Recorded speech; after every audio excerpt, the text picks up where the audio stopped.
Bonjour et bienvenue dans ce webinaire limpide. Donc on est le 28 mai 2024 à 10 heures et donc l'objectif de ce webinaire, c'est de vous expliquer les différentes options que vous avez pour renégocier vos contrats d'énergie professionnels. Alors en effet, d'habitude, nous, chez Limpide, on fait plutôt des webinaires à l'attention de nos clients pour les informer sur les évolutions de leur contrat, du marché de l'arène.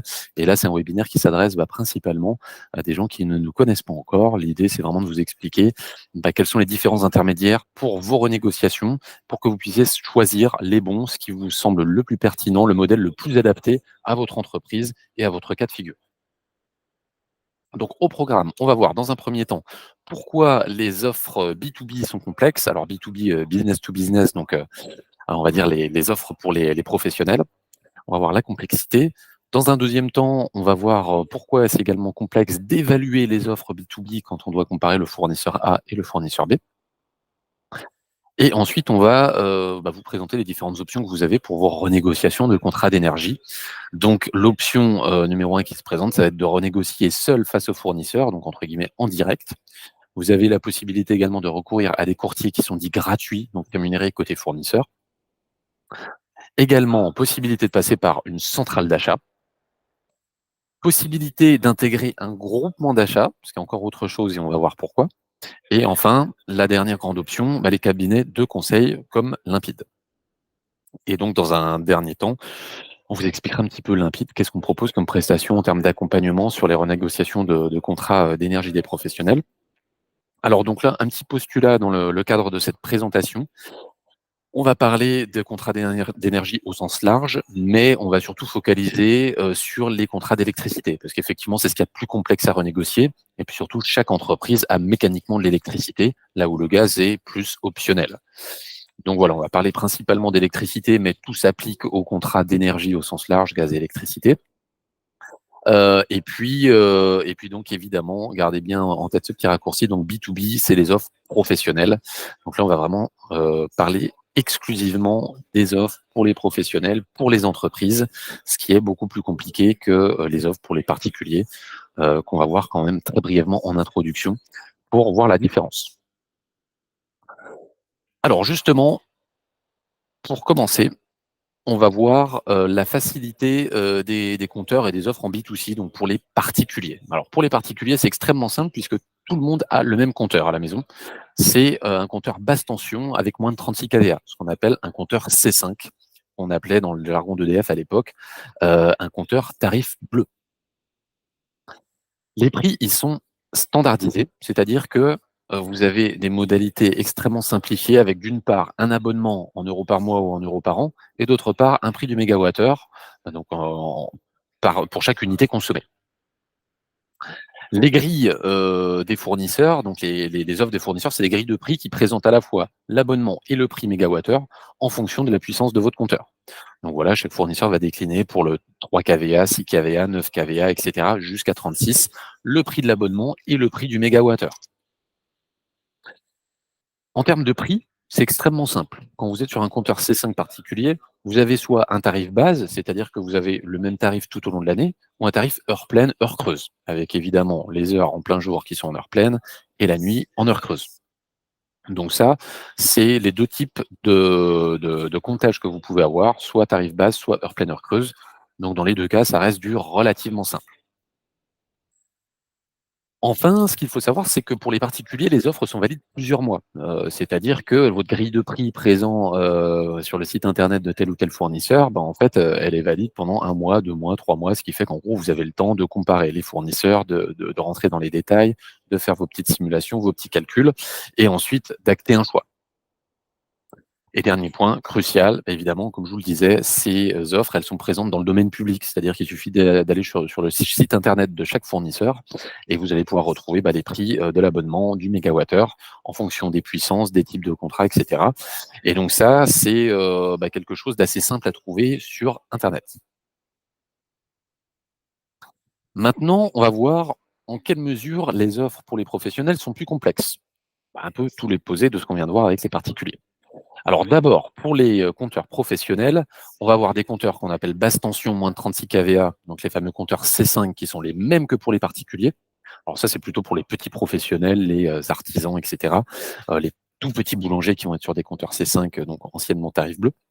Mais on va y avoir également des compteurs basse tension, plus de 36 kVA, donc qu'on appelait des compteurs C4, qu'on appelait à l'époque les fameux tarifs jaunes. Et enfin, on a les compteurs haute tension, donc les C3, les C2, les C1, anciennement tarif vert.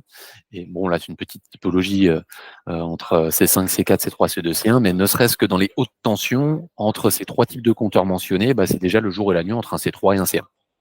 Vous voyez déjà dans le domaine professionnel, on est sur des compteurs initialement plus complexes avec une plus grande variété. Les prix qui vont concerner la fourniture et l'acheminement, ils vont être différents selon plusieurs postes oraux saisonniers. Alors détaillons tout ça. En fait, pour les compteurs professionnels, donc quand on est sur des C4, C3, C2, C1, on va avoir 4 voire 5 postes. Alors le premier, c'est la pointe. Donc la pointe, elle peut être fixe ou mobile. Ça, c'est des modalités d'acheminement qui diffèrent. Et ce serait un sujet assez technique et assez intéressant. Mais voilà, il y a vraiment ces deux déclinaisons de la pointe. On va ensuite avoir les heures pleines saison haute, donc plus communément appelées les heures pleines hiver. Les heures creuses saison haute, donc heures creuses hiver. Et idem pour l'été, à savoir la saison basse. Voilà, donc quand vous êtes sur un compteur professionnel, un C4, un C3, un C2 ou un C1, vous avez ces 5 postes. Et du coup, bah, vous allez avoir un prix de fourniture et de l'acheminement propre à chaque poste. Et c'est ce qui fait que comparer deux offres, deux fournisseurs, c'est très compliqué parce que vous allez avoir un fournisseur qui est peut-être meilleur sur tel poste euro-saisonnier, mais moins bon sur l'autre. Donc ce qu'il faut, c'est mettre en perspective les prix qu'il va y avoir sur ces 5 postes. Alors, les offres en B2B, ce qu'il faut retenir absolument, c'est que contrairement aux particuliers, les offres sont sur mesure. Donc quand on dit sur mesure, c'est parce qu'en fait, les fournisseurs, quand ils vont faire une offre, pour votre compteur, ils vont se baser sur votre historique de consommation des 12 ou 24 derniers mois. Et l'exemple caricatural que je prends toujours, eh ben, c'est le camping qui n'aura jamais les mêmes prix qu'une station de ski. Donc le camping ne consomme qu'en été et la station de ski qui ne consomme qu'en hiver, eh ben, évidemment, ils n'auront jamais les mêmes prix, même s'ils demandent une offre chez le même fournisseur le même jour à la même heure. Ça, c'est strictement impossible. Les prix, contrairement aux particuliers qui ont des prix valides un mois, 2 mois, 3 mois, les prix ici, pour les compteurs professionnels, ne sont valides que quelques jours, voire à la journée, voire sur les gros volumes seulement sur quelques heures. Alors quand je dis les offres valides sur quelques heures, c'est quand on parle de dizaines de gigas. Mais donc du coup, ça complexifie, puisque, bah, en termes de prise de décision, vous n'avez pas 3 mois devant vous pour vous retourner. Et enfin, alors que sur les particuliers, vous avez les fournisseurs qui affichent sur leur site internet les grilles de prix, en accès public, et ben, pour les professionnels, vu que ce sont des offres sur mesure, et ben, il faut faire des demandes, ce qu'on appelle spécifiques. Donc il faut faire une demande de cotation à chaque fournisseur pour avoir une offre précise qui ne vaut que pour vous, par rapport à votre type de compteur, votre historique de consommation, et cetera. Donc on est vraiment aux antipodes des offres pour les particuliers. Là, vraiment, tout est sur mesure. En ce qui concerne les types d'offres, quand on est sur le domaine des particuliers, en général, on fait du simple. Tout le monde a du prix fixe ou éventuellement quelque chose d'indexé sur les tarifs réglementés de vente, c'est simple. En B2B, vous allez avoir la possibilité, de demander une offre en 100 prix fixe. Vous allez pouvoir demander des offres qui incluent de l'Arenh, l'accès régulé à l'énergie nucléaire historique. On a fait plusieurs webinaires sur ce sujet-là. Vous avez la possibilité de rajouter des options si vous avez de l'Arenh, c'est-à-dire prendre des couvertures ou des anticipations d'écrêtement. Vous pouvez avoir des offres indexées sur les marchés, donc que ce soit les marchés spot, au jour le jour, spot intraday ou des indexations sur des indices. Donc bref, on peut vraiment aller dans la complexité. On peut avoir également des achats par tranche. Certains fournisseurs proposent, voilà, d'acheter en fait votre volume annuel, en, X clics. Donc en fait, à chaque fois, vous pouvez, enfin chaque jour, vous pouvez acheter X de votre volume prévisionnel pour l'année suivante et ça permet de lisser un petit peu votre risque. Et donc voilà, il y a vraiment des multitudes d'offres, qui existent pour les, professionnels et ça tiendrait pas sur un PowerPoint si je mettais tout. Donc il y a vraiment une variété beaucoup plus, complexe, beaucoup plus d'exotisme que pour les, particuliers. Et évidemment, là où ça devient intéressant, c'est qu'on peut combiner ces différents types d'offres. C'est-à-dire, bah, je peux prendre, voilà, une partie de mon approvisionnement en prix fixe, une autre, qui dépend de l'Arenh et puis, une autre partie encore qui serait indexée sur les marchés. On peut également combiner par année de livraison. Ah bah, je prends un contrat de 3 ans, je mets de l'arène sur mon année 2025 et puis je veux du prix fixe pour 2026-2027. Voilà, je rentre pas dans les détails, ce serait l'objet d'une autre, discussion. Ou ce qui va compliquer, en plus, ce sujet de la renégociation, en B2B, c'est que, outre cette complexité sur les offres, vous allez avoir une cinquantaine de fournisseurs qui peuvent vous proposer des offres. Hop, alors voici une liste, à mon avis peut-être pas exhaustif, il en manque encore quelques-uns dans le lot, mais vous avez une vraie diversité, une vraie faune et flore en ce qui concerne les fournisseurs d'énergie, B2B en France. Et donc, bah, du coup, ça va démultiplier en fait les possibilités et les complexités. Ce qu'il faut savoir, c'est que par rapport à ces 50 fournisseurs qui existent sur le marché, c'est que tous ne vont pas être en mesure de proposer les mêmes modalités. Alors certains fournisseurs, vont faire certains types d'offres et pas d'autres, donc chacun fait, ses spécialités. Les fournisseurs ne vont pas tous proposer les mêmes durées de fourniture dans les contrats. Certains vont vous proposer des contrats de 2 ans, d'autres de 3 ans, d'autres de 4 ans. Certains peuvent tout faire. Il y a aussi la structure de votre prix. Donc il y a des fournisseurs qui vont vous mettre un prix euro saisonnalisé, donc comme on l'a vu précédemment, une pointe, une heure pleine hiver, heure creuse hiver, heure pleine été, heure creuse été. D'autres vont vous permettre un lissage de votre prix de fourniture tout au long de l'année. On a des fournisseurs qui vont vous faire des contrats avec un prix de l'électricité ou du gaz par année civile de livraison, d'autres qui vont vous mettre le même prix sur les X années de contrat. On a des fournisseurs qui vont vous proposer des options de swap, c'est-à-dire, bah, vous partez sur une offre de tel type et en cours d'exécution du contrat, vous pouvez switcher sur un autre type d'offre. Il y a tout l'aspect énergie verte où effectivement certains fournisseurs vont proposer des options énergie verte, diverses et variées, avec des garanties d'origine qui vont être différentes. Certains vont vous proposer des garanties d'origine 100 France, d'autres Union européenne, d'autres non spécifiées. Donc voilà, il y a vraiment, une grande diversité dans toutes ces options. On rajoute à cela le fait que certains fournisseurs vont vous mettre des engagements de consommation. Alors, on avait fait un webinaire il y a un petit peu plus d'1 an, je crois, sur ce sujet, donc vous pourrez vous y référer. C'est pas forcément une sanction, c'est pas forcément une pénalité, ça peut être un bon levier aussi pour avoir des meilleurs prix, sur votre fourniture. Les modalités de paiement, évidemment, chaque fournisseur peut faire des choses différentes et je ne vous détaille pas toute la liste parce que alors là, des modalités, on pourrait passer, une bonne heure à tout détailler. Donc voilà, donc chaque fournisseur fait des modalités particulières et évidemment, bah, il est impossible d'avoir un fournisseur qui fasse exactement toutes les modalités possibles et imaginables, sur le marché.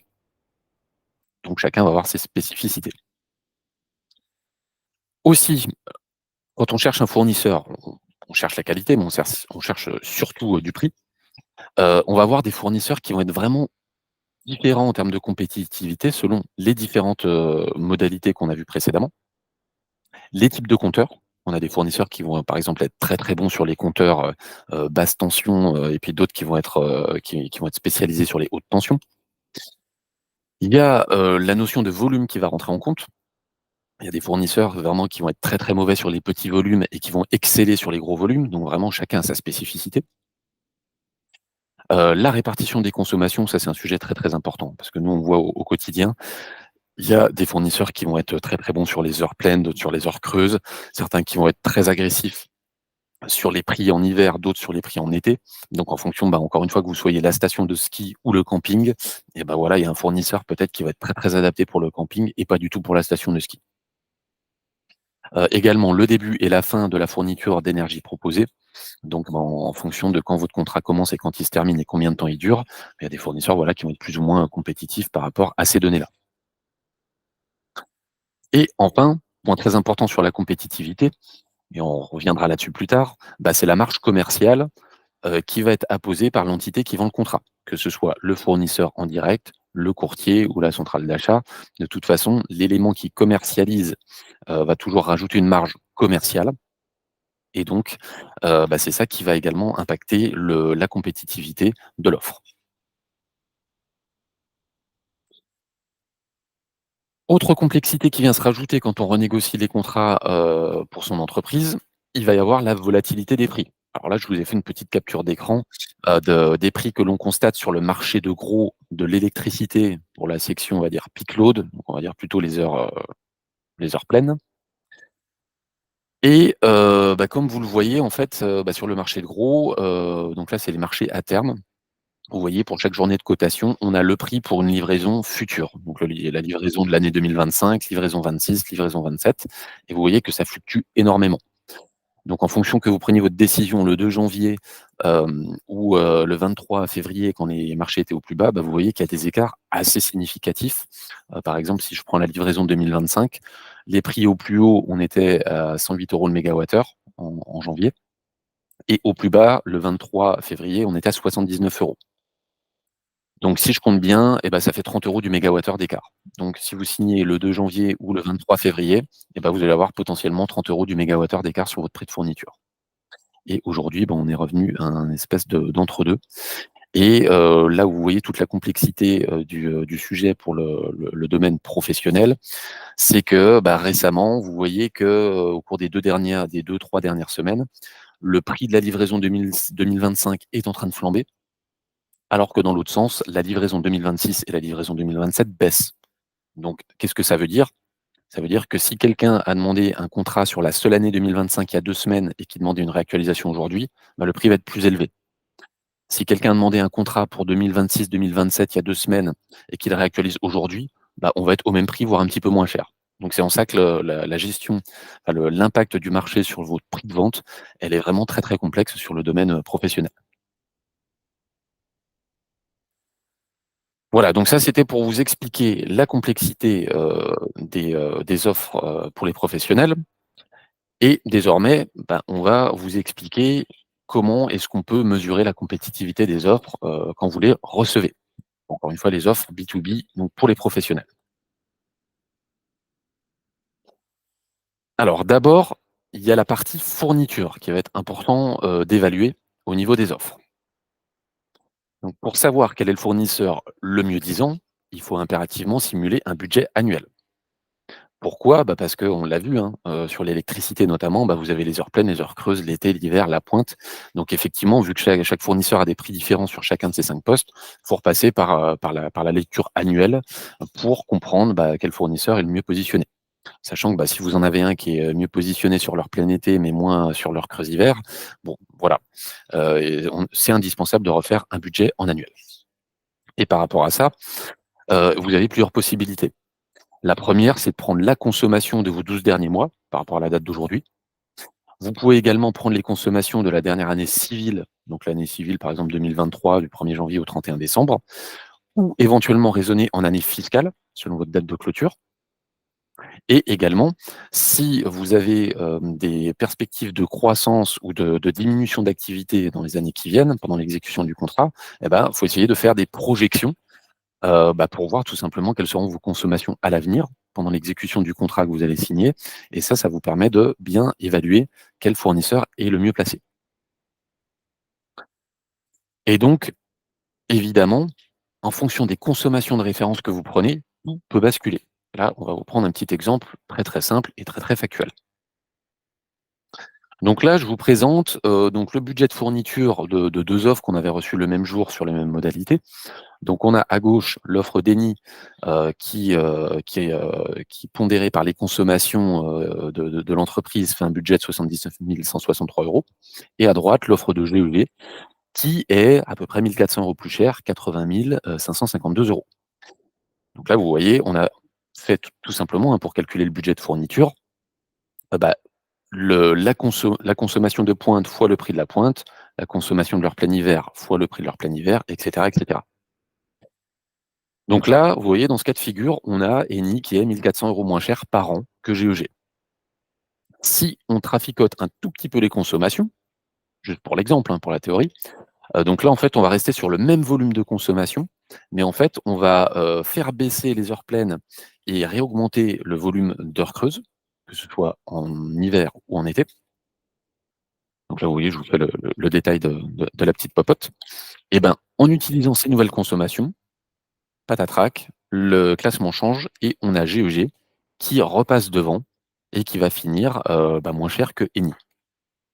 Et donc, vous avez vu, on a exactement le même volume de consommation que dans le budget précédent, sauf qu'on a un petit peu changé la répartition entre heure pleine, heure creuse.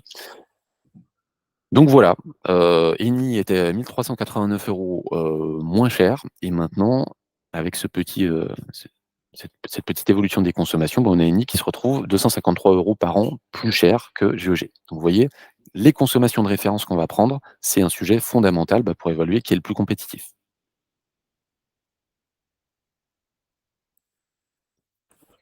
Excusez-moi. Alors autre sujet qui est très technique, dans le cadre des offres en B2B, bah, c'est de comprendre le mécanisme ARENH. Alors, on a fait des tonnes de webinaires chez Limpide sur le sujet de l'ARENH, mais effectivement, c'est très complexe de comparer 2 offres ARENH sur des modalités différentes avec des pourcentages d'ARENH différents. Sachant que plus vous avez un pourcentage d'ARENH élevé, bah, plus les prix sont faibles, mais plus vous allez vous exposer à des risques de surcoût. Alors je vous montre juste un petit exemple de comment nous, Limpide, on fait des simulations, sur l'ARENH.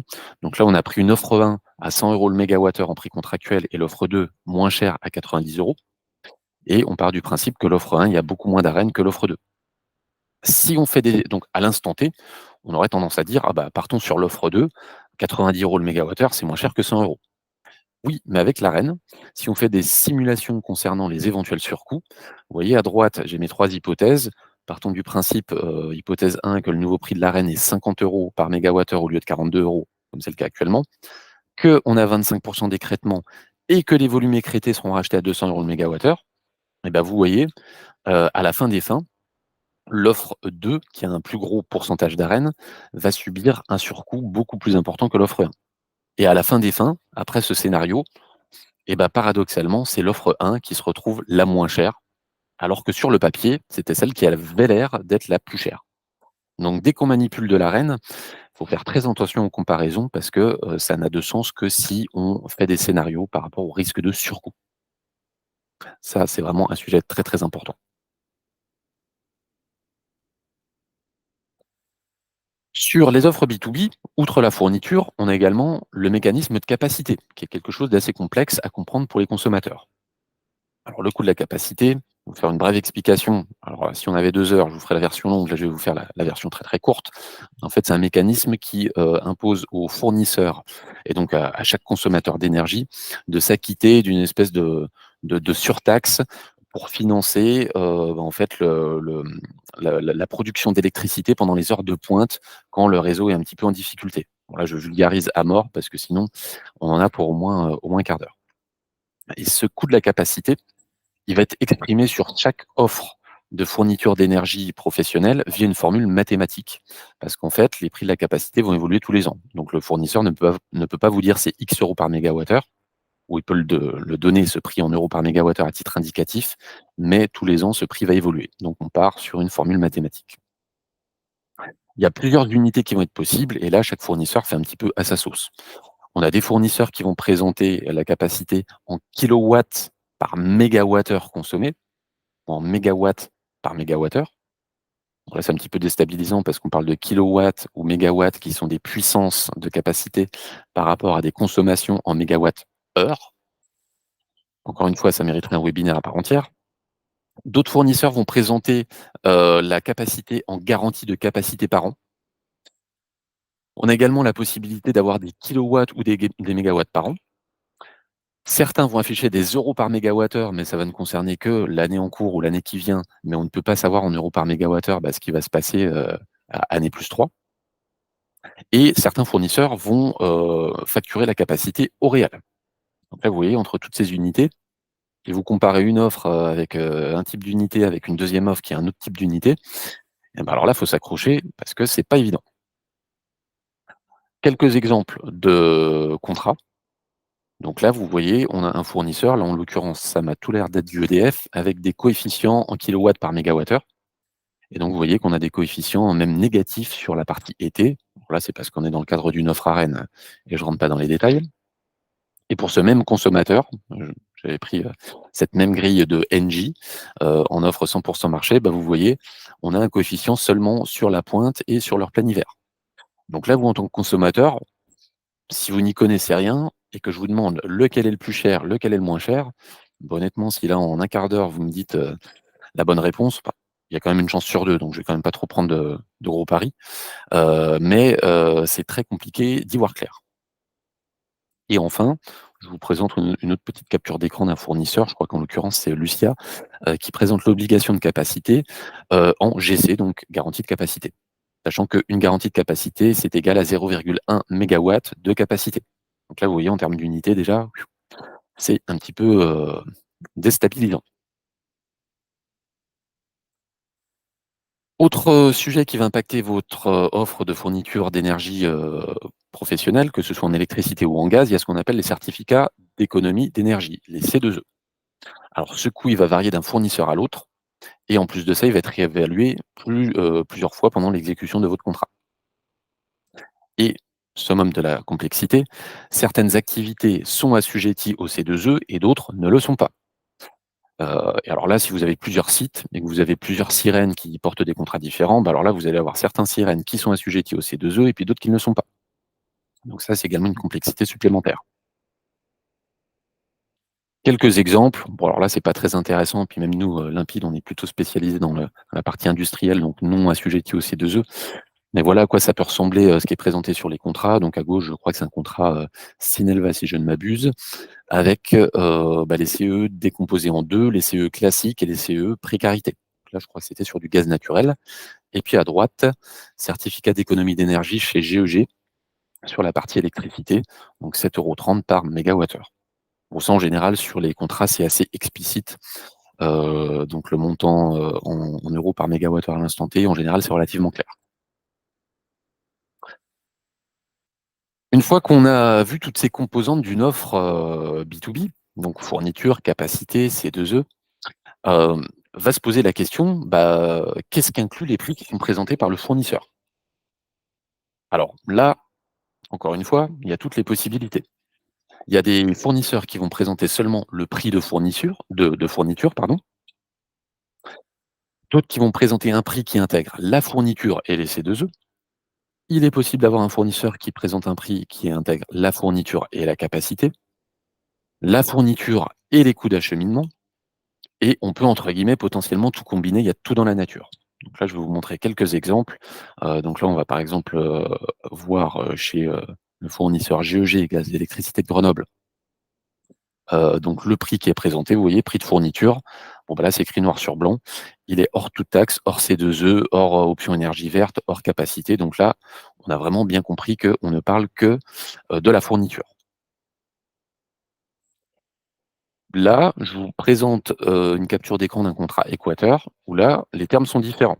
Vous voyez que le prix qui est présenté dans le contrat, il va inclure donc l'énergie, ce qu'on appelle la fourniture, les garanties d'origine, donc l'option énergie verte, les certificats de capacité et les certificats d'économie d'énergie, les C2E. Donc là, vous voyez, on a un fournisseur qui présente un prix qui englobe quasiment tout, sauf les coûts d'acheminement. Et dernier exemple, bah, un petit EDF sur un compteur C5 professionnel. Alors là, je vous ai juste surligné en jaune la phrase intéressante, c'est que les termes présentés, donc l'abonnement et le prix du mégawattheure, ils intègrent et la fourniture et la part acheminement. Donc là, vous voyez, chaque fournisseur fait un peu, à sa sauce et bon et donc quand vous devez comparer, bah, un prix qui intègre tout versus un prix qui n'intègre que la fourniture et la capacité, bon, bah, du coup, bon courage pour, entre guillemets «dépioter», ce qu'il y a dans chaque prix pour retomber entre guillemets «sur vos pattes». Oh, bah, j'avais oublié le dernier exemple. Bah, ça, c'est un Engie, où vous avez effectivement, vous voyez la décomposition. Vous avez l'abonnement, la part fourniture, la part acheminement. Pour le terme variable, donc les euros par mégawattheure ou par kilowattheure, la part fourniture, la part acheminement et à ça se rajoute une part garantie d'origine. Garantie d'origine, c'est l'option énergie verte et la part obligation. Alors on va pas se mentir, chez Engie, c'est un petit peu un fourre-tout, ils mettent tout dedans. C'est relativement cher parce que ça représente 11,58 € par mégawattheure. Pour certains clients, c'est intéressant, pour d'autres, parfois un petit peu moins. Donc là, vous voyez encore une autre façon de présenter, les offres.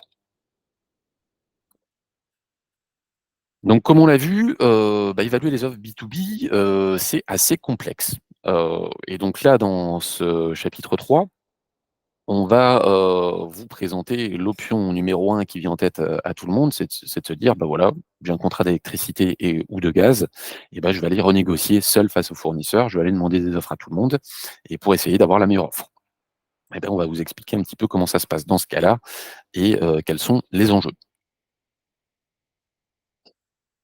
Alors, la première question qui va se poser à vous, quand vous allez, renégocier seul face au fournisseur, bah, c'est qui solliciter? Alors évidemment, Les 50 fournisseurs qui existent sur le marché, vous n'allez pas les appeler un par un, parce que là, si vous le faites, bah, en fait, ça va vous prendre à peu près 3 mois. Donc il va falloir choisir les participants que vous allez intégrer à votre appel d'offres, à votre consultation. Et là où c'est compliqué, bah, c'est qu'en fait, selon votre profil de consommation, bah, les fournisseurs qui seront les plus adéquats, ce ne sont pas forcément les fournisseurs que, votre voisin, votre client ou votre fournisseur, hem a retenu lors de lui son appel d'offres. Donc, encore une fois, je prends l'exemple, hein. Tiens, si on parle, le boulot à 18 h au PMU entre le responsable d'un camping et puis le responsable d'une station de ski, bon, bah, le gérant du camping, il va dire: «Ah bah, tiens, j'ai fait un appel d'offres, il y a tel fournisseur». Alors là, il fusillait tout le monde, il était extraordinaire. Bon, bah, si le gérant de la station de ski va appeler ce même fournisseur, il y a de fortes chances que ce soit, à côté de la plaque. Donc, c'est très compliqué de savoir qui va être bien positionné parce que ça dépend vraiment de tous ces critères qu'on a vus de profil, de type de compteur, et cetera. Et donc c'est quelque chose que vous ne pouvez pas deviner qui va être bon sur votre profil. Autre point très important, alors là, nous, c'est un petit peu notre cheval de bataille chez Limpide, hein, c'est que les fournisseurs les plus connus ne sont pas forcément les plus compétitifs. Les fournisseurs les plus connus qui font de la publicité, bon, on va pas citer de nom, on est gentil, on veut pas avoir de problème, mais en tout cas, il y en a beaucoup qui mettent beaucoup d'argent dans le marketing et c'est autant d'argent, en fait, qu'à un moment, il faut prélever, bah, sur les clients. Et puis deuxièmement, les fournisseurs qui font beaucoup de publicité à la télévision, ou sur internet et cetera, ce sont souvent des fournisseurs qui s'adressent aux professionnels et aux particuliers.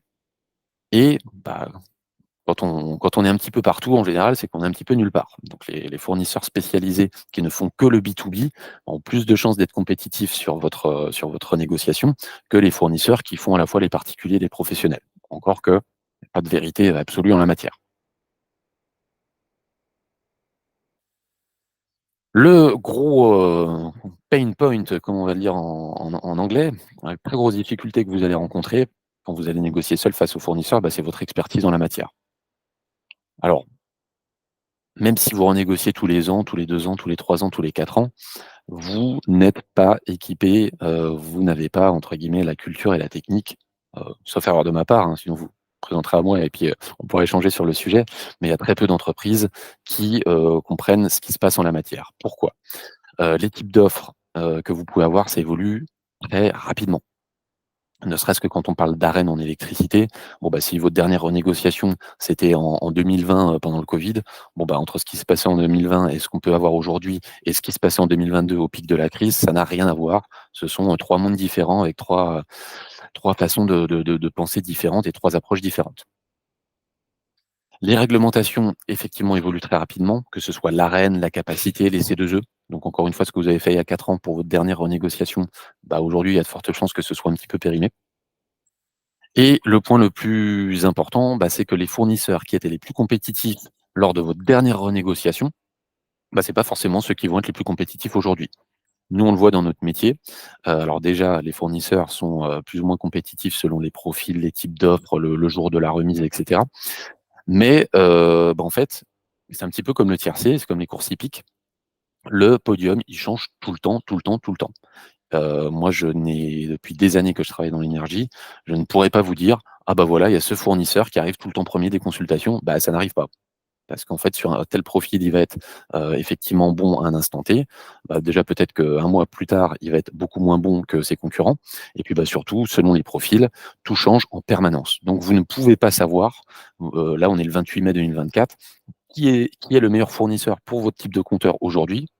Ma foi, si vous savez me le dire, bah, écoutez, vous m'appelez ou vous faites un mail à énergie@limpide.net, je serais curieux d'avoir, ces informations-là. Aussi, là où vous allez, bah, beaucoup galérer, c'est l'évaluation des coûts de capacité. Alors la capacité, ça peut représenter plusieurs euros par mégawattheure, hein, une fois qu'on extrapole les formules mathématiques. Donc, comme on a vu dans le chapitre précédent, c'est quelque chose d'assez complexe. Déjà, quand bien même tous les fournisseurs feraient une offre sur la même unité en termes de capacité, c'est déjà compliqué. Alors en plus, si chacun fait à sa sauce, on s'en sort pas. Et enfin, sur les offres ARENH, bah, faut faire des simulations comme on l'a vu, dans le chapitre précédent. Donc tant que vous ne faites pas ça, vous ne savez pas quelle est l'offre la plus pertinente en ARENH. Quand vous négociez face aux commerciaux, n'oubliez pas 4 choses. Les commerciaux, leur objectif, c'est d'abord de vous orienter sur le type d'offre qu'ils peuvent vous proposer. C'est ensuite évidemment que le commercial gagne le deal, donc qu'il vous signe. Troisièmement, de mettre la marge la plus importante possible. Bah oui, le but d'un commercial, c'est de vendre le plus cher possible, sinon, on n'aurait pas besoin de commerciaux, dans notre monde. Et point numéro 4, vous faire signer le plus rapidement possible. Bah oui, parce qu'un client signé, vaut mieux un client signé maintenant qu'un prospect, qui est toujours en cours et qui potentiellement peut aller chez le concurrent dans les semaines et mois qui viennent.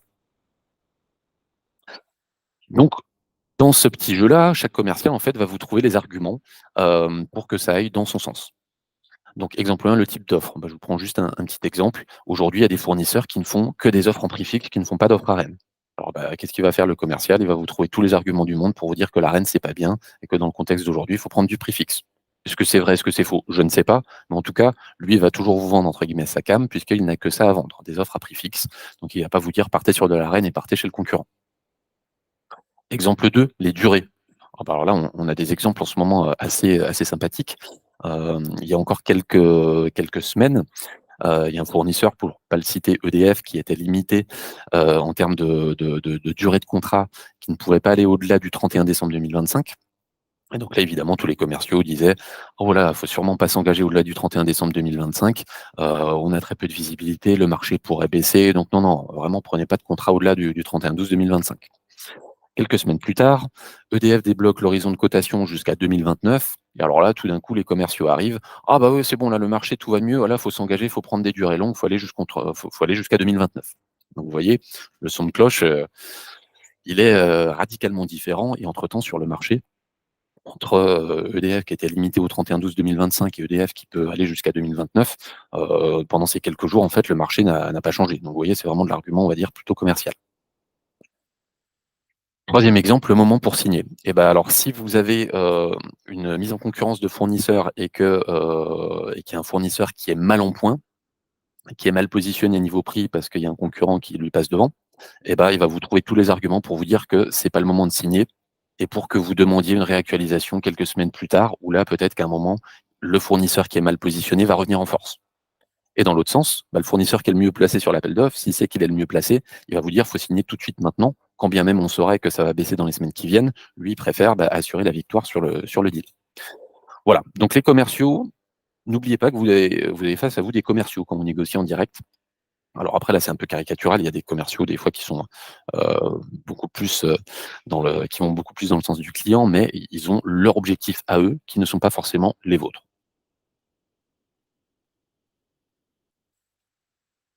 Alors, il y a un point aussi qui va être très important, on va passer très brièvement dessus. C'est les possibilités que vous avez en termes de choix de fournisseurs. Si vous êtes une entreprise en difficulté, vous allez avoir accès à plus ou moins de fournisseurs parce qu'il y a des fournisseurs qui vont dire: «Bah, voilà, vous êtes une entreprise en difficulté, vous êtes en plan de sauvegarde, vous avez des résultats financiers plutôt mauvais. Eh bien, je ne veux pas vous faire d'offres parce que je ne veux pas de clients qui risquent de ne pas me payer». Certains fournisseurs vont exiger des dépôts de garantie ou des garanties toutes autres, voilà, garantie première demande, caution et cetera. Et si un commercial peut faire une offre sur votre dossier à vous, sachant que, ses concurrents à lui vont mettre des dépôts de garantie ou vont ne pas se positionner, et bah, le commercial sait qu'il va être un petit peu en position de force. Donc le risque que vous allez avoir, c'est que le commercial rehausse ses marges.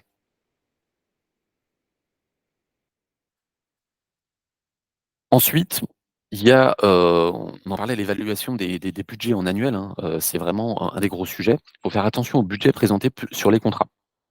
Parce qu'encore une fois, les budgets, intègrent pas forcément la même chose. Il y a je vois des fournisseurs qui font des budgets, hors TVA normal, mais sans les taxes. Bon, si vous comparez avec un budget TTC d'un autre fournisseur, bah, vous serez pas en mesure de vraiment pouvoir trancher correctement. Donc voilà, qu'est-ce que le budget intègre? Et ben, point essentiel, hein, sur quelle consommation le budget est basé. On va pas citer des fournisseurs qui font des estimations de budget sur des consommations volontairement ou pas, on ne saura jamais, mais des consommations plus faibles. Donc, si vous comparez un budget qui est basé sur 1000 mégawattheures et un autre qui est basé sur 800 mégawattheures, il y a quand même de fortes chances que le budget sur 800 mégawattheures ait l'air plus faible. Or, faites très attention, ce qui est contractuel, c'est le prix unitaire de fourniture que vous signez et non pas le budget annuel simulé. Ça n'a rien de contractuel. Donc, il faut faire très attention à ne pas se faire avoir là-dessus. Donc, vous l'aurez compris, petite illustration, bah, c'est un petit peu le jeu du chat et de la souris, donc Tom et Jerry. ou Titier Gros Minet, on aurait pu choisir également. Donc bah, vous êtes la petite souris, puis en face de vous, bah, vous avez des chats et puis l'objectif des chats, c'est de vous attraper. Donc de vous signer et puis de vous mettre la marge la plus importante. Donc si vous êtes une souris intelligente, bah, vous pourrez toujours, vous, échapper de ce petit jeu-là. Et par contre, bah, voilà, si vous êtes une petite souris un petit peu pataude et pas trop débrouillarde, bah, vous allez vous faire manger, tout cru. Voilà, donc ça, c'est ce qui se passe quand vous négociez seul face aux fournisseurs. Dans ce chapitre 4, on va parler des courtiers gratuits, puisqu'effectivement, je pense que personne n'ignore l'existence des courtiers gratuits depuis quelques années, puisque vous devez recevoir des centaines d'appels par an sur ce sujet. Et on va vous expliquer, bah, qu'est-ce qui se passe en coulisses et pourquoi vous recevez tant d'appels. Ça mérite une petite explication quand même.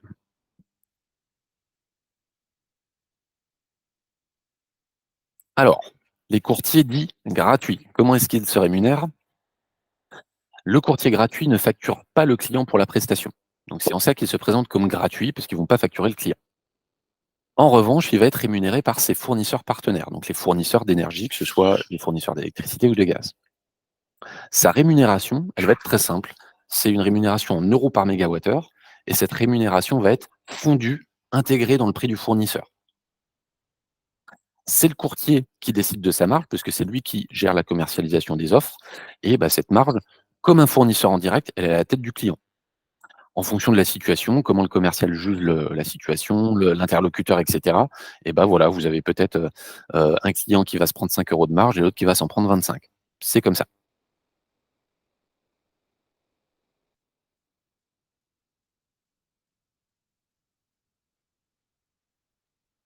Cette marge, elle va être très traître parce qu'elle n'est jamais communiquée au client. Alors, je vais vous donner l'exemple, nous, Limpide, on travaille également sur des marchés étrangers. Par exemple, en Angleterre, le fournisseur a l'obligation de mentionner sur son contrat de fourniture la marge prise par le courtier. En France, on en est encore loin. Le métier de courtier n'est absolument pas régulé. C'est une catastrophe pas possible. Ça fait depuis des années que c'est la jungle, que c'est la forêt. Aucune régulation sur le sujet. Donc, bah voilà, le consommateur final ne sait jamais quelle est la marge prise par le courtier. Si vous avez déjà eu des expériences de courtier en immobilier, je crois, sauf erreur de ma part, que sur le contrat avec la banque, quand vous faites un prêt, bah, vous savez combien prend le courtier dans l'opération. Dans l'énergie, vous ne saurez jamais, jusqu'à maintenant. Donc en conclusion, la prestation du courtier, dit «gratuit», hein, je mets bien des guillemets, hein, vous avez compris la petite ironie du propos, elle n'est pas facturée à l'entreprise, il n'y a pas de facture qui est envoyée directement, mais elle n'a rien de gratuit. Et effectivement, l'intermédiaire qui gère la commercialisation, que ce soit le commercial chez le fournisseur en direct ou le commercial chez le courtier, il va à un moment prendre des euros par mégawattheure pour la commercialisation, la vente du contrat. Alors on va prendre un exemple pour que ce soit plus concret. Là, vous allez comprendre pourquoi il y a autant de gens qui vous appellent au téléphone. Alors, on va prendre une entreprise qui consomme 300 mégawattheures par an. Que ce soit du gaz ou de l'électricité, ça ne change rien. Imaginons que parmi les fournisseurs partenaires du courtier, le mieux placé propose un prix de 100 euros par mégawattheure. Le courtier il va rajouter sur ces 100 euros par mégawattheure sa marge. Imaginons qu'il rajoute 40 euros par mégawattheure. Hop, aujourd'hui, je suis d'humeur un petit peu massacrante, j'ai envie de me faire une grosse commission, je mets 40 euros par mégawattheure. Eh bien, le courtier va proposer l'offre du fournisseur à l'entreprise, on va pas dire cliente, mais prospect à ce stade-là. Et donc, le courtier va proposer un contrat de fourniture d'énergie qui présente un prix à 140 euros par mégawattheure. Et ce 140 euros du mégawattheure présenté dans le contrat, eh ben, le client ne saura jamais qu'il y a 100 euros qui représentent le prix de l'énergie, et puis qu'il y a 40 euros qui va, entre guillemets, en pure marge commerciale. Très souvent, la marge ajoutée, par le courtier, elle est partagée moitié-moitié. Donc là, dans le cas qu'on a pris, si le courtier rajoute 40 euros par mégawattheure de marge, et ben, il y a 20 euros par mégawattheure qui va dans la poche du courtier et 20 euros par mégawattheure qui va dans la poche du fournisseur. C'est pour ça que les fournisseurs aiment bien les courtiers aussi. Et donc, on va prendre dans ce petit exemple, bah, le calcul des commissions que ça va représenter pour le courtier. Donc si le courtier a vendu sur un consommateur qui a 300 mégawattheures par an, un contrat où lui, il prend 20 euros par mégawattheure, et ben 300 mégawattheures fois 20 euros par mégawattheure, ça va représenter 6 000 € de commission pour le courtier par année de contrat. Donc là, Le 40 de marge, où il y a 20 € de marge pour le fournisseur, 20 € de marge pour le courtier, bah, ça fait 6 000 € par année de contrat pour le courtier, 6 000 € par année de contrat pour le fournisseur. Et donc, bah, si on décline, hein, on pondère dans la durée. Donc 1 an, 6 000 € de commission pour le courtier, 2 ans, 12 000 € de commission pour le courtier, 3 ans, 18 000 € de commission pour le courtier. Pour ça aussi que très souvent les courtiers proposent des contrats les plus longs possibles parce que c'est assez rémunérateur. Donc vous voyez, bah, oui, il y a des courtiers qui, allez, on va être un petit peu vulgaire, mais qui se mettent bien, hein. Donc juste pour ce rôle d'intermédiaire, et bah, il va y avoir des montants de commissions très, très importants et c'est ce qui fait que vous êtes harcelé matin, midi et soir par ces courtiers-là, parce que, bah, si vous avez 300 mégawattheures, bah, pour le courtier, ça peut représenter des milliers, voire des dizaines de milliers d'euros de commissions. Alors, ce modèle de courtier gratuit, il y a quand même quelques avantages. Alors, un avantage, c'est que vous avez un interlocuteur qui centralise les offres de plusieurs fournisseurs. Au lieu de parler à X fournisseurs, bah, vous avez votre courtier, donc ça va être plus simple. Le courtier, il va présenter un comparatif de ces offres sur la même grille de lecture. Alors ça, c'est dans la théorie, parce que quand on voit comment travaillent certains courtiers en termes de budgétisation et de présentation d'offres, bon, je vous fais pas une petite démo des offres qu'on a vues chez les courtiers les plus médiocres de France, mais parfois ça fait peur. Les objectifs de ces courtiers gratuits, bah, faut pas les oublier. Leur objectif, c'est de maximiser leur marge parce que eux, plus ils vont rajouter de marge sur le mégawattheure, bah, plus ils vont gagner d'argent. Donc eux, en fait, ils ont pas le même intérêt que vous.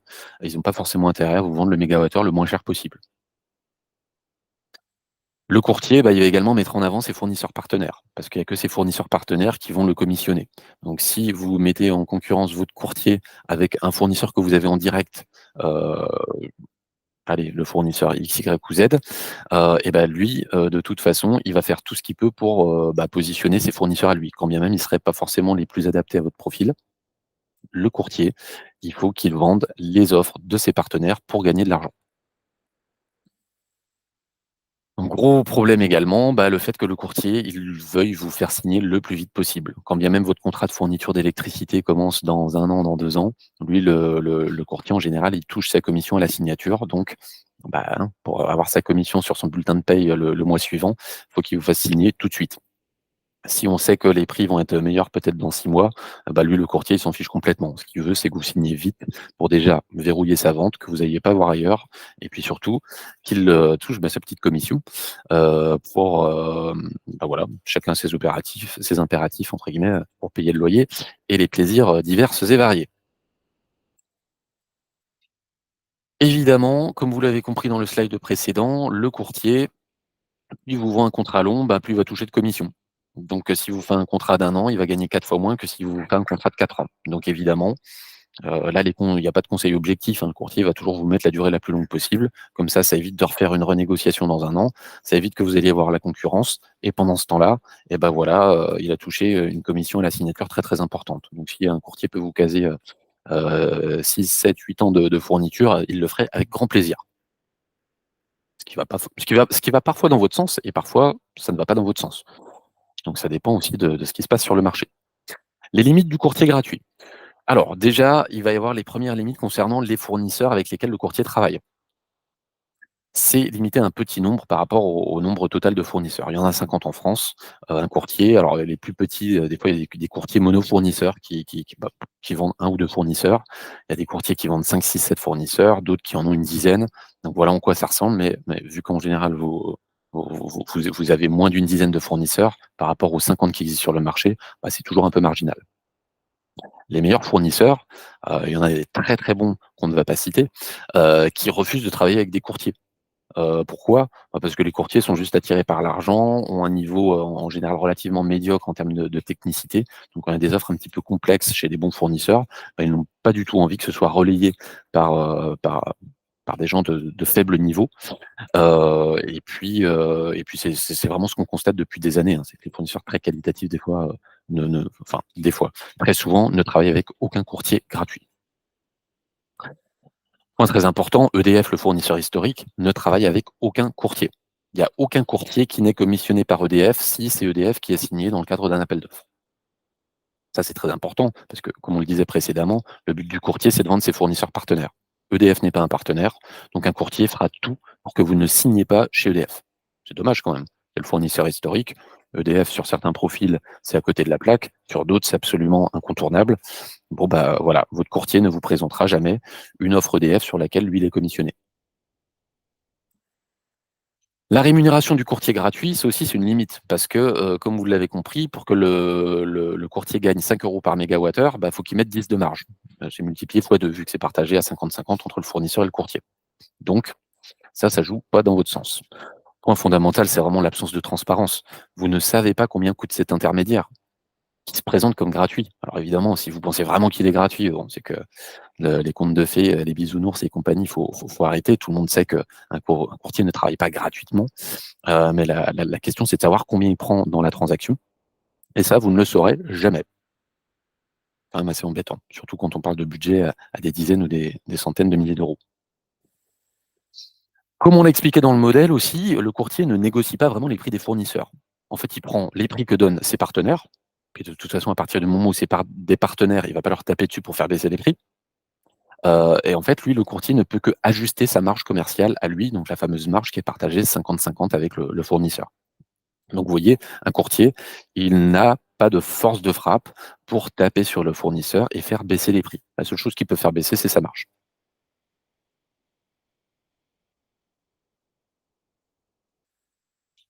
Si on fait un peu de concept, le courtier, en fait, n'est qu'un vendeur de contrats, d'énergie. Ce n'est que le vendeur des contrats des fournisseurs, et en ça, c'est un petit peu problématique comme modèle parce qu'il n'a pas de contrat avec ses clients. Si vous avez un courtier qui vous fait signer un contrat, et dites-le moi, mais on n'a encore jamais vu ça. Il ne fait que faire signer les contrats de ses partenaires. Le courtier, il se limite à une intervention sur la renégociation et il va pas du tout vous proposer de suivi pendant l'exécution du contrat. Il vous rappelle juste à la prochaine signature dans 2 ans, 3 ans, 4 ans. Et puis comme chez les commerciaux, comme quand vous négociez en direct face au fournisseur, bah, le courtier, il vend ce qu'il a à vendre. Donc si dans sa besace, il a que des fournisseurs qui font des offres à prix fixe, eh bah, il va vous dire qu'il faut prendre du prix fixe, ce qui va pas forcément dans votre sens. Les biais, du système de courtier gratuit, également, c'est que les fournisseurs ne rémunèrent pas tous de la même façon. Je vais passer très brièvement dessus, mais en fait, chez certains fournisseurs, les marges sont plafonnées.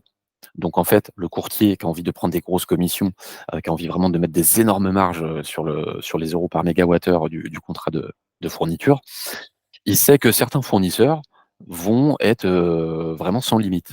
Chez certains fournisseurs, on peut mettre 80 € par mégawattheure de marge, pas de problème, ça passe. Chez d'autres, ça va être plafonné à 15 €, 20 €, 30 € par mégawattheure.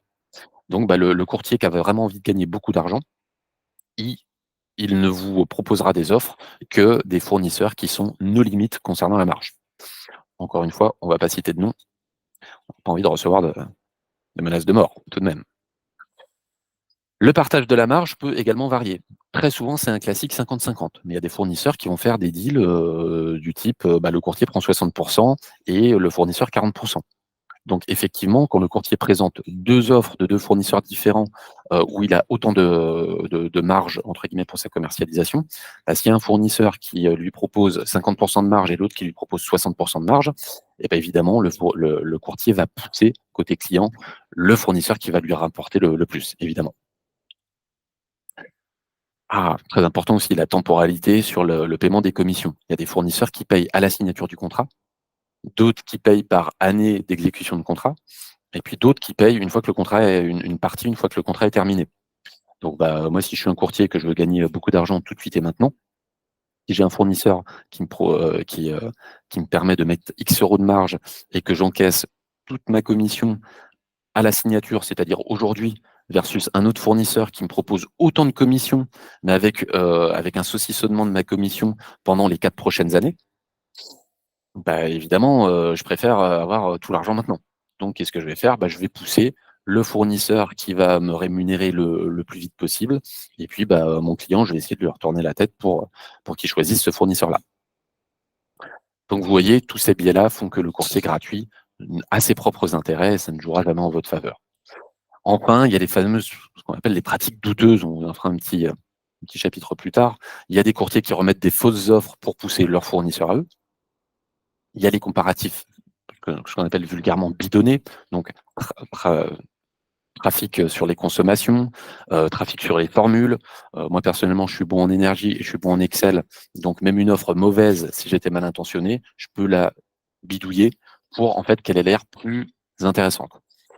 Donc ça, c'est vraiment très, très, très, très embêtant et on le constate énormément.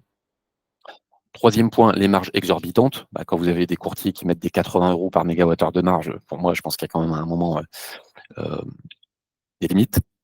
Et puis, bah, surtout le fait que, il y ait énormément de pression sur le client pour qu'il signe vite. Alors là, on va pas vous dire comment ça se passe chez certains cabinets de courtage, mais, tous les matins, on ouvre Le Monde ou Le Figaro, on regarde ce qui se passe en France et dans à l'autre bout du monde, et on vous trouve tous les arguments du monde pour vous mettre sous pression, en vous disant qu'il faut vraiment signer vite, sinon, le marché va faire x2 demain matin. Bon, encore une fois, il faut garder, la tête froide par rapport à ça. Quelque chose qui a bouleversé notre profession, bah, c'est un Cash Investigation sur France 2 qui est sorti en février 2024. Février ou mars, hein, je ne sais plus exactement. L'excellente Élise Lucet qui a fait un reportage énergie, les profiteurs de crise, et donc là, vous voyez, dans ce reportage comment, les courtiers fonctionnent en caméra embarquée, dans les locaux, et mais c'est un truc de fou furieux, et si je peux me permettre, ce reportage, il est encore en deçà de la réalité. J'invite tout le monde à voir ce reportage, c'est vraiment édifiant. On le mettra en lien, quand on, vous enverra le replay de ce webinaire. Allez, un petit florilège des mauvaises pratiques. Les fausses offres. Tiens, là, je vous présente un courtier, on va pas le nommer parce qu'encore une fois, on ne veut pas avoir de problème. Bon, outre un comparatif un petit peu, pathétique et médiocre, vous voyez, le courtier veut pousser son offre Gazelle Énergie sur lequel il va être commissionné. Qu'est-ce qu'on a à gauche? Offre type EDF. Offre type, ça veut rien dire. EDF, pas forcément d'offre type, surtout sur ses profils de consommation. Et donc en fait, bah, le courtier, vu qu'il veut vendre son Gazelle Énergie, qui représente un budget, total hors taxe de 33 000 €, et ben il va mettre un prix bidon pour EDF. Hop, on met, le budget EDF à 50 000 €. Bah, comme ça, bah, oui, l'offre Gazelle, elle a l'air super bien, elle est beaucoup moins chère. Oui, mais en fait, elle est beaucoup moins chère qu'une offre EDF qui est bidon, qui n'existe pas. Offre type, ça, moi, je vous dis tout de suite, je me souviens à l'époque où ça avait été présenté, cette fameuse offre type EDF, c'était mais absolument bidonné. Donc évidemment, quand on veut vendre son fournisseur partenaire, bah, on dit que tous les autres sont plus chers, et puis, bah, le client, très souvent, il va dire: «Ah bah oui, EDF, c'est 50 000 €, Gazelle, c'est 33 000 €. Ah bah oui, envoyez-moi votre contrat Gazelle pour que je signe tout de suite». Il va pas forcément demander: «Ah mais du coup, cette grille, que vous me présentez là d'EDF là, est-ce que vous avez le contrat d'EDF qui correspond à cette proposition?» Si vous posez cette question, il y a de fortes chances que le courtier ne soit pas en mesure de vous transmettre l'offre EDF. Très souvent, c'est bidon. Exemple 2, les offres surmargées. Ah bah alors là, je vais vous prendre un petit exemple. Alors il est 11 heures, on a déjà un petit peu débordé, hein, donc ceux qui ont besoin d'aller sur une autre réunion, bah, ils auront le replay pour la suite. Je vous prends un exemple, je vous fais la version un petit peu romancée. J'avais un client historique, on avait signé en 2023 quand les prix étaient encore à un niveau assez élevé. Il y avait un contrat qui se terminait au 31 décembre 2023, donc on a dû signer quelque chose en 2023. Donc, bah, pour l'année de livraison 2024, il avait un budget de 158 000 €. Début 2024, bah, les prix baissent. Donc nous, évidemment, on attendait que les prix baissent encore un petit peu pour lui proposer d'acheter le prochain contrat, et entre-temps passe un courtier, bon, qui presse mon client historique, et qui dit: «Bah, voilà, moi je vais vous faire des économies, vous me signez juste un papier, je vous remets des offres». Bon, le client craque, mon client craque, et au final, il reçoit les offres du courtier. Alors là, le courtier présente, bah, voilà, 4 fournisseurs. Alors il y en a 3 qui sont plus chers que le budget actuel de mon client, et il y a, bah, une offre à 237 000 €, la première qui apparaît, bah, du coup, qui est quand même 20 000 € moins cher que ce que mon client, payait, avec le contrat, actuel chez EDF. Donc là, effectivement, pour n'importe quel chef d'entreprise, bah, je paye 258 000 € et puis vous me présentez une offre à 237 000, moi 20 000 € d'économie, ça m'intéresse. Évidemment, mon client m'informe, donc je lui dis: «Ouh là là, surtout ne signez pas. On on va faire le nécessaire, on va vous remettre les offres et vous allez voir que là, ce courtier-là, c'est absolument bidon». Et donc là, quelques jours plus tard, donc le marché entre-temps ne s'est pas retourné, hein, Limpide présente les offres d'un panel de 3 fournisseurs. Donc là, regardez bien, la meilleure offre à 237 000 €, et qu'est-ce qui se passe? Limpide intervient, hop, on présente les offres, les moins margées côté fournisseur, 180 000 €. pour un coût de prestation de 1 500 €, notre coût de prestation limpide. Donc conclusion, en fait, heu, le courtier fait une économie de 21 000 € avec son offre la mieux placée, alors que moi, avec mon modèle à moi de consulting indépendant, je peux faire 78 000 € d'économie au client par rapport à ce qu'il a actuellement. Et où passe la différence entre, le 21 000 € d'économie versus moi les 78 000 € d'économie que je fais? C'est très simple, il y a 50 000 € qui vont, dans la poche, partagée du courtier et du fournisseur. Donc vous voyez, là, c'est un courtier, voilà, qui a profité de la baisse des prix, pour vendre en fait, voilà, un 20 000 € d'économie, alors qu'en fait, en ayant une vraie offre qui correspond à la réalité du marché, en fait, on pouvait faire tomber 78 000 € sur le budget. Donc ça, c'est, je vais pas dire c'est inadmissible, mais si, et surtout, le courtier est dans son droit. Il a le droit de présenter une offre avec, 50 € de marge par mégawattheure sur un consommateur qui a 1 giga. Ça, c'est pas interdit par la loi, ma foi. Donc bon, quand on peut gagner, 40-50 000 € de commission pour une année de contrat, pourquoi s'en priver? Encore une fois, c'est pour ça que vous recevez beaucoup d'appels en ce sens, tous les jours au standard. Voilà, donc notre avis, l'avis limpide sur, le système de courtage gratuit. Alors déjà, c'est qu'on ne devrait pas parler de courtage gratuit. On devrait parler de courtage avec rémunération côté fournisseur et puis surtout, faut bien retenir que le courtier n'est qu'un vendeur de contrats d'énergie. Il ne vend pas du conseil, il vend juste des contrats d'énergie, tout simplement. Le modèle, il est adapté aux petits consommateurs. Si vous avez 100 mégawattheures, oui, au moins la rémunération de l'intermédiaire est fondue dans votre prix de fourniture. Si elle n'est pas, aberrante, pourquoi pas. Donc nous, ce qu'on recommande, pour quelqu'un qui a moins de 300 mégas, pourquoi pas de passer par, du courtage rémunéré côté fournisseur, mais en tout cas, c'est vraiment absolument inapproprié pour les gros consommateurs. Donc plus de 500 mégas, faut absolument, arrêter de passer par ces courtiers-là parce que, ils se gaffent sur votre dos et surtout, quand vous avez plus de 500 mégas, il vous faut absolument l'accès à tous les fournisseurs pour être sûr de trouver la bonne offre. Voilà, donc ça, c'est notre avis personnel sur le système de courtage rémunération côté fournisseur. On est d'autant plus honnête là-dessus que nous, Limpide, on propose également ce système-là de courtage rémunéré, côté fournisseur. Alors nous, avec des niveaux de marge absolument corrects, puisque nous, on fait de la pédagogie d'expliquer les prix du marché et on met en perspective les prix de vente qu'on peut trouver par rapport au prix du marché. Donc nous, 80 € de marge du mégawattheure, on ne le fera jamais parce que, si vous voyez que le marché, du gaz est à 35 € et que moi je vous propose du gaz à 120 € du mégawattheure sur votre contrat, là, normalement, vous allez avoir une alerte. C'est tout à fait normal. Mais les courtiers qui mettent des grosses marges se passent effectivement de cet aspect, pédagogique, pour arriver à leur fin. Donc ce modèle-là, pourquoi pas, mais vraiment pour les petits consommateurs, pour les très gros, c'est absolument inapproprié. Chapitre 5, on va passer très rapidement dessus, les centrales d'achat. Donc en fait, les centrales d'achat, pour faire simple, ça fonctionne exactement comme les courtiers dits gratuits rémunérés côté fournisseur. Donc c'est les partenaires qui vont les rémunérer, avec une marge qui est intégrée dans le prix de fourniture que vous signez. Les fournisseurs partenaires, ils sont en quantité limitée, 2, 3, 4, 5, 6, pas plus.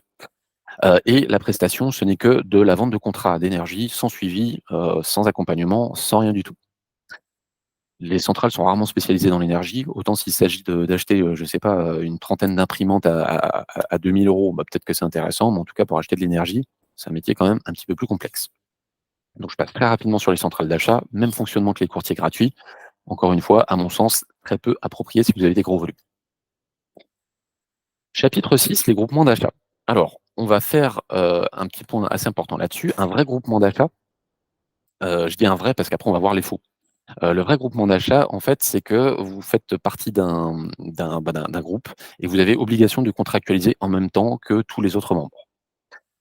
La complexité juridique de ça, c'est de savoir qui prend la décision.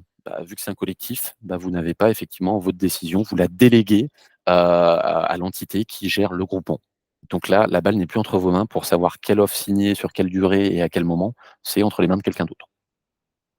Complexité également sur le montage juridique qui porte le contrat, les responsabilités en cas de défaut de paiement et cetera, c'est assez complexe. Et d'un point de vue technique, un groupement d'achat, ça ne fait sens que si on empile des profils qui sont similaires.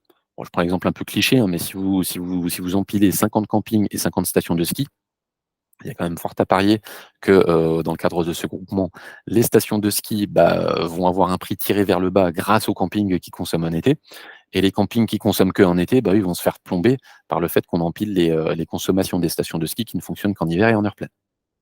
Donc voilà, pour un groupement efficace, il faut des profils similaires. Les dates d'échéance également doivent être similaires. Si on met dans un groupement quelqu'un qui a une échéance, là dans 3 mois et quelqu'un qui a une échéance dans 2 ans, bah, dans tous les cas, il faudra prendre une décision avec celui qui a les par rapport à celui qui a l'échéance la plus proche. Donc vous, si vous avez 2 ans devant vous et que l'autre membre du groupement, il y a 2 mois devant lui et que tout le groupement est obligé de signer dans les 2 mois qui viennent à cause de celui qui a une échéance proche, et bah, peut-être que vous allez vous couper d'une bonne opportunité marché si le marché baisse dans 6 mois, dans 1 an. Voilà, donc les avantages du groupement, c'est que si vraiment c'est bien fait, à tous les niveaux, il peut y avoir une vraie économie d'échelle, surtout si on parle de plusieurs gigas ou dizaines de gigas. Là, il peut vraiment y avoir un vrai effet levier, donc ça, c'est vraiment l'objectif du groupement d'achat, c'est d'empiler le volume de plusieurs entités pour faire baisser le prix unitaire de chacune des entités. Le rapport de force auprès des fournisseurs, bah, évidemment, hein, quand un fournisseur doit traiter, une remise d'offre pour 1 giga ou une remise d'offre pour 30 gigas, bon, évidemment, c'est pas le même intérêt. C'est pas les mêmes dérogations qu'on peut avoir, c'est pas la même implication, évidemment pas le même niveau de marge. Les inconvénients de ça, c'est que vous avez une décision, sur vos contrats qui représentent des centaines de milliers d'euros, qui va dépendre du collectif, à savoir le moment de la fixation des prix, le choix du fournisseur. Donc ça, vous n'avez pas la main, c'est le collectif qui choisit. La question qu'il faut se poser dans ces moments-là, hein, si un groupement d'achat est bien fait, ça peut être pertinent, mais comment se finance-t-il? Alors l'option 1, c'est un frais que vous payez pour accéder à ce groupement.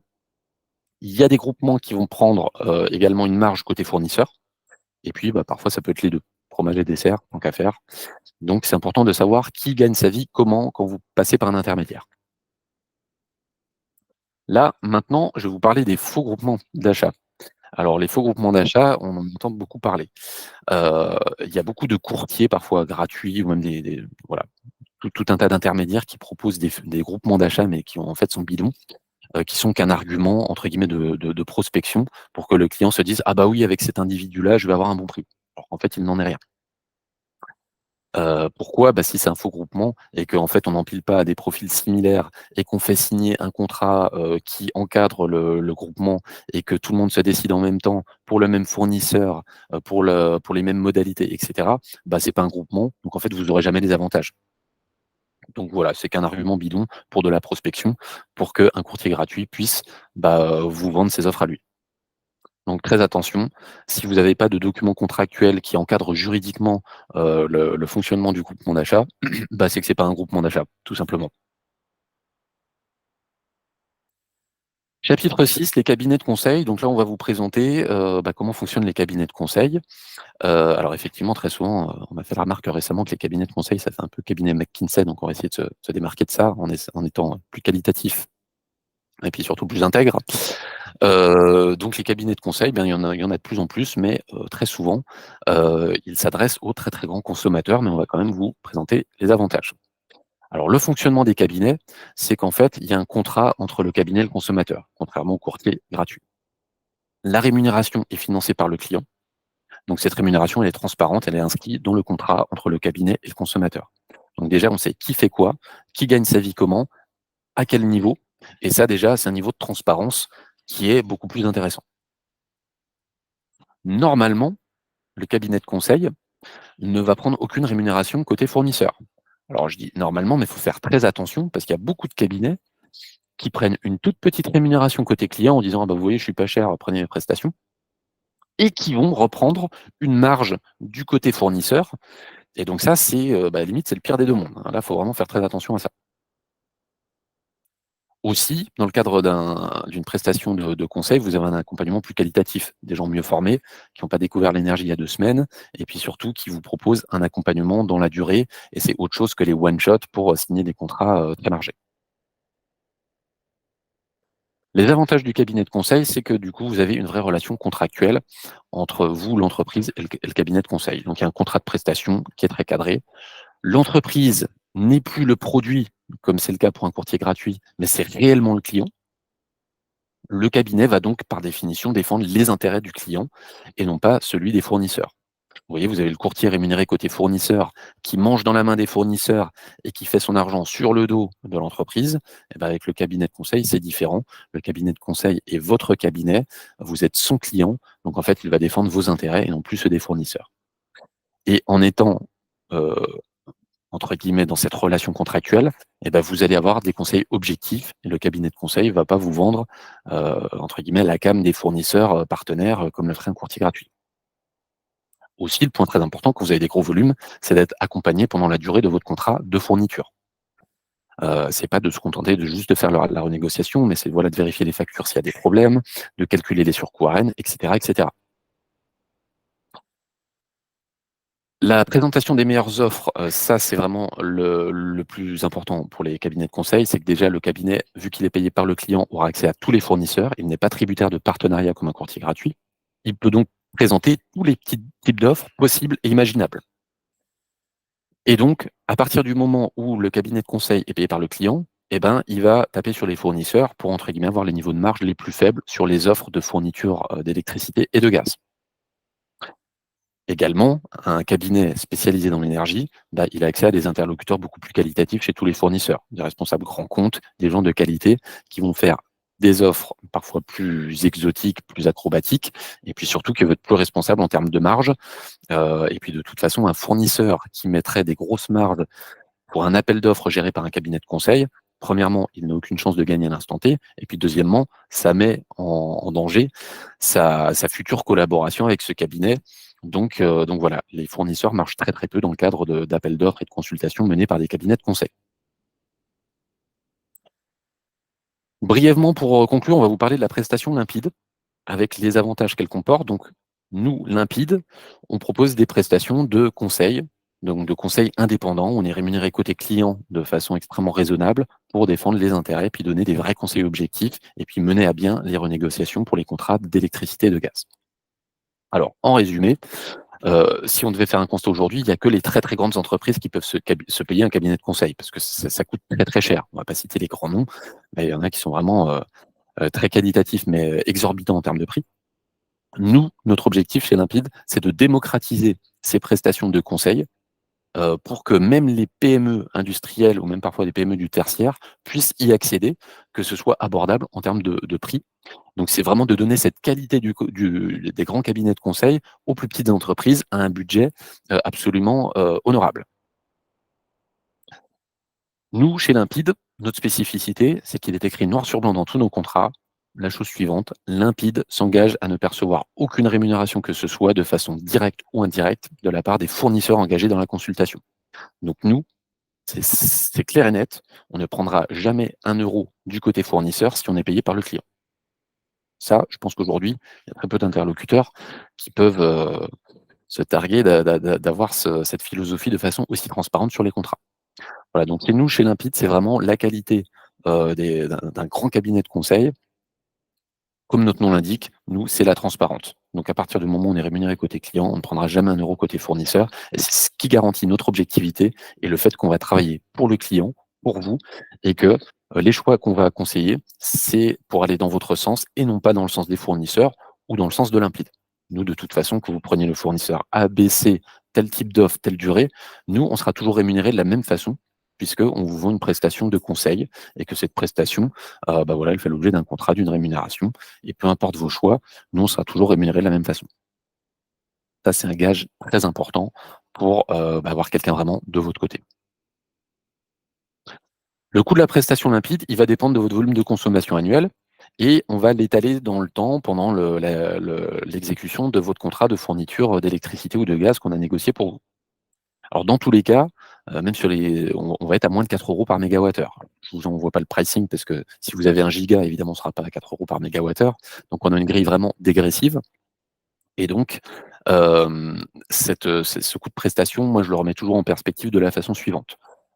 Pour un consommateur à qui on prendrait 1,50 €, 2 € par mégawattheure de coût de prestation, c'est à peine la volatilité entre, le marché, le lundi soir et le mardi soir.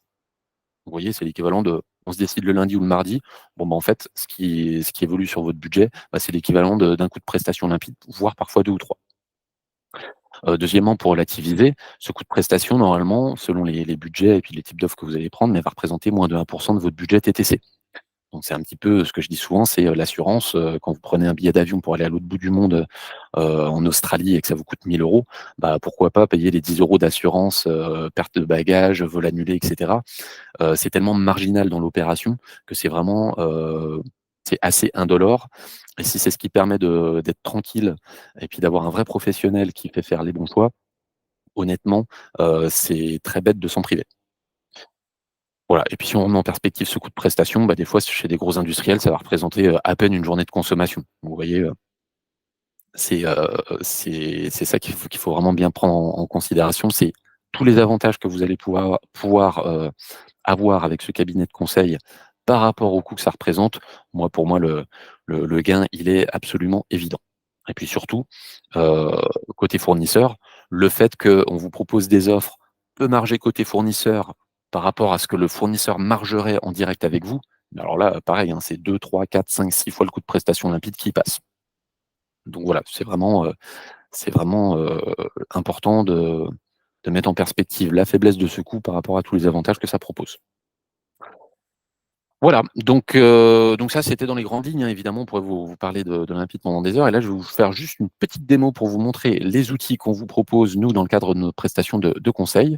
Alors, je crois que le lien ne marche pas et vous allez me dire, si, le partage d'écran va marcher. Hop, est-ce que là oui, non, on voit voilà, là, je suis sur le bon écran parce qu'effectivement, les pandarous en fond d'écran, c'est très mignon, mais à un moment, c'est mieux de présenter ce qu'on a à vous présenter. Alors voilà, ça c'est un exemple concret, de la plateforme qu'on met à disposition de nos clients. Donc c'est une plateforme qui vous permet alors là j'ai mis client template, hein, donc c'est absolument neutralisé, qui permet de retrouver le périmètre avec toutes les données de votre compteur, les données administratives, les données techniques, les données contractuelles, savoir jusqu'à quand vous êtes engagé chez quel fournisseur, à quel prix. On va également retrouver sur cette plateforme les critères de votre appel d'offres, de votre consultation. Donc là, vous avez tous les critères possibles et imaginables en termes de type d'offre, de durée, de prix, de modalité de prix. Est-ce que vous voulez un prix listé, un prix saisonnalisé? Toutes les options relatives, à l'énergie verte, les modalités de paiement, les types de fournisseurs. Donc voilà, on met vraiment à votre disposition tous les critères possibles et imaginables pour trouver, la bonne offre et le bon fournisseur. Un point très important sur le calendrier, donc, on met en perspective, en fait, les prix du marché de gros, bah, par rapport aux différentes, dates de remise d'offres et ça, c'est très, très important parce qu'effectivement, les fournisseurs achètent tous sur le marché de gros.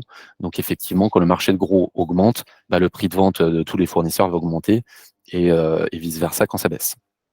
Donc l'important, plutôt que de demander des réactualisations tous les jours aux fournisseurs, bah, c'est de suivre l'évolution du marché de gros pour les années de livraison qui vous intéressent et comme ça, quand on arrive à un moment qui vous semble intéressant, boum, on demande une réactualisation et on, peut toper les prix. Le choix des fournisseurs, bah, pareil, vous voyez, quand on est en consulting rémunéré côté fournisseur, bah, vous avez accès à tous les fournisseurs possibles et imaginables. Donc nous, on fait toujours une sélection, bah, pour trouver ceux qui sont les plus performants par rapport à un profil de consommation donné. On n'appelle jamais 50 fournisseurs, ça ne sert à rien parce que déjà, il y en a un paquet qui ne peuvent même pas traiter votre type de compteur et puis parmi ceux qui restent, bah, il y en a qui vont vraiment être très, très mauvais en termes de compétitivité. Et enfin, point très important dans notre outil, il y a, la comparaison des offres. Donc là, vous voyez, je vais par exemple filtrer, hop, la date de remise d'offres, sur lequel on s'était arrêté le 15 février 2024. Alors, vous pouvez trier par fournisseur, par type d'offre, et cetera. Et donc, on a une vue synthétique qui vous permet de voir, bah, le budget sur les années de contrat, combien ça représente, une fois qu'on a mis la fourniture, la capacité, les C2E, l'acheminement, les coûts réglementaires, et cetera. Donc là, vous voyez, on a cette vue bien synthétique qui, par ailleurs, si on passe la souris dessus, on peut voir les détails et donc les composantes bah, du budget global. Donc ça, c'est, très, très intéressant. Les différentes options, vous voyez, donc là, en l'occurrence, on était sur un client qui voulait de l'énergie verte et on retombe, bah, sur toutes les modalités. Donc là, vous voyez, on a une offre de marché pour les 2 années de livraison, donc les 24 mois avec un prix différencié et le prix moyen qui est recalculé. Donc on a vraiment cette vue synthétique et si on va aller plus loin dans les détails, ben, on sélectionne tout. On va prendre peut-être que les offres les mieux positionnées. On clique sur comparer et alors là, bah, vous avez le budget global, qui est en dynamique. Donc vous voyez, vous avez le budget de fourniture qui est détaillé ici, par rapport aux consommations réelles des 12 derniers mois. vous pouvez cliquer dans chaque rubrique pour voir les détails. Donc là, vous voyez la capacité, les coefficients négatifs là, chez certains fournisseurs, etc. Les coûts d'acheminement, on vous les redétaille bien en termes de prix unitaire. Les taxes, on peut faire des simulations voilà, en fonction du niveau de taxe, si vous êtes éligible à des exonérations de taux réduits ou pas. Donc voilà, on a vraiment ce niveau d'exhaustivité. Et par exemple, là, sur la partie acheminement, je vous présente les prix unitaires qui font le budget total, mais on peut également passer voilà, en budget annuel. Donc on voit chaque composante, combien elle va coûter par an. Donc ça, c'est extrêmement intéressant pour faire de la pédagogie, vous expliquer voilà, ce qui se passe. On peut également vous décliner la version TTC. Il suffit juste de cliquer sur la petite pastille. Je vais le laisser en hors TVA parce que très souvent les entreprises sont intéressées par le hors TVA. Et puis surtout, là vous voyez, on a très souvent des fournisseurs qui font des offres avec des prix par année de livraison. Donc là, nous on affiche automatiquement la moyenne des 2 années de livraison, si on est sur un contrat de 24 mois. Mais là, pour reprendre juste cette offre NDSA, je peux cliquer. Je clique sur la période 2025 en arène. Donc là, vous voyez, je vais avoir un prix de 79,14 € en fourniture. En 2026, hop, j'ai mon prix de 88 €. Et donc, nous, par définition, on affiche la moyenne des deux. 83,81 €. Donc, vous voyez, avec ces outils, on a vraiment accès à une vraie finesse pour comprendre les offres et puis surtout de ne pas se faire avoir pour bien évaluer les coûts de chaque fournisseur et être sûr de faire les bons choix. Je vous passe également dans la section paramètres ce qu'on a, mais on peut mettre les coûts d'acheminement des années précédentes, faire varier les enchères de capacité, mettre différents taux de taxation. Donc voilà, on a vraiment cette vision exhaustive qui vous permet, entre guillemets, de tout comprendre. L'objectif, encore une fois, comme notre nom l'indique, c'est de vous rendre l'énergie limpide et que vous puissiez prendre des décisions en connaissance de cause. Voilà. Donc ça, c'est une petite démo très brève de notre outil, mais qui, à mon sens, aujourd'hui, est indispensable pour quelqu'un qui a des centaines de mégawattheures, parce que acheter de l'énergie, ça devient un vrai métier. Ce n'est pas forcément le vôtre, mais en tout cas, c'est le nôtre. Donc voilà, on a cette plateforme extrêmement intéressante et qu'on met entre les mains de tous nos clients. Voilà, c'était tout pour cette petite démo. Donc je vais revenir sur la fin pour conclure. Donc voilà, suite à cette petite démo.